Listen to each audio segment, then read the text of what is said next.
Now, these is the do's and don'ts of headlight restoration. More specifically, the don'ts. So, number one, you're gonna come right here. You see these quarter circular scratches right here. You look down, you see these quarter circular scratches right here. All over this headlight are these circular, half circular scratches.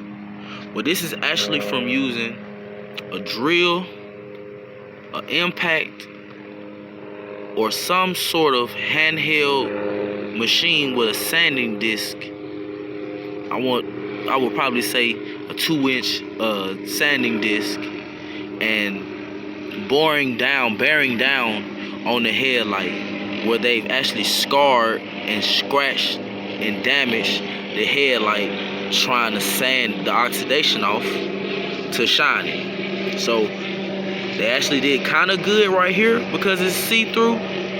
If they'd have maintained this on the whole headlight, then it would be fine. As you look, scratches, circular scratches.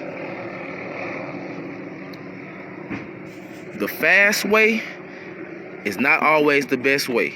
Now, when I sand headlights, I actually hand sand them, and I hand sand them with 5 to 6 different grits of sandpaper to get all the oxidation off, but to also cover up those rough scratches. And when you're bearing down with a sanding disc, this is what you get. Trying to be quick, trying to be fast, and damage the headlight. Also, when you do not use the steps, you still end up foggy. See up here, it's really clear. Down here, it's really foggy. And that is what happens when you do not use the chain of sandpaper. Me, I use 800 to 1,000 to 1,500 to 2,000 to 3,000.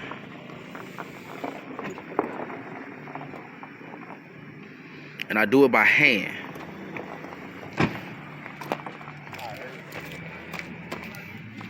See these scratches?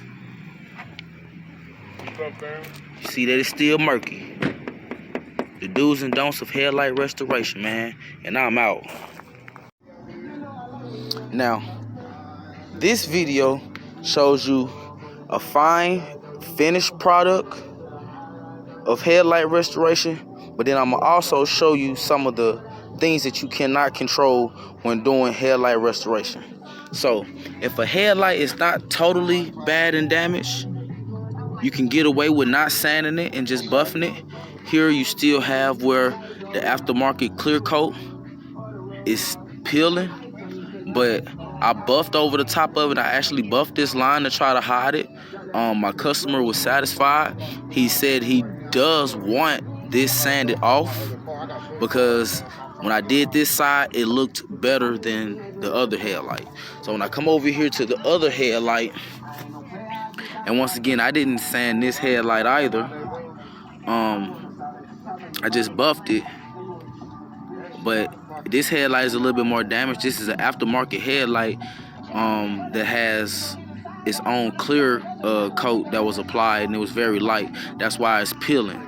But some of the things that you can't control is the damage of the headlight on the other side. So a lot of the speckles that are in, like these group of speckles, this group of this, some of this can be buffed out and sanded out, can be sanded and buffed out, but some of it is actually on the other side of the lens. So there's nothing that you can really do when the inside of the lens is oxidized or if the inside of the lens is damaged.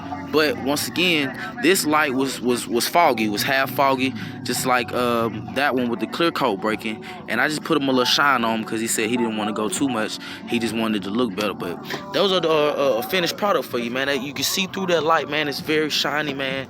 And that's the correct way to do headlight restoration. And that's also a correct way to give somebody a good fast product, even if they don't want your whole services. You can still half do it and still do a good job to where it looks good and your customers are satisfied. So once again, man, this is an example of what a complete, finished, correct product looks like. And I'm out, man.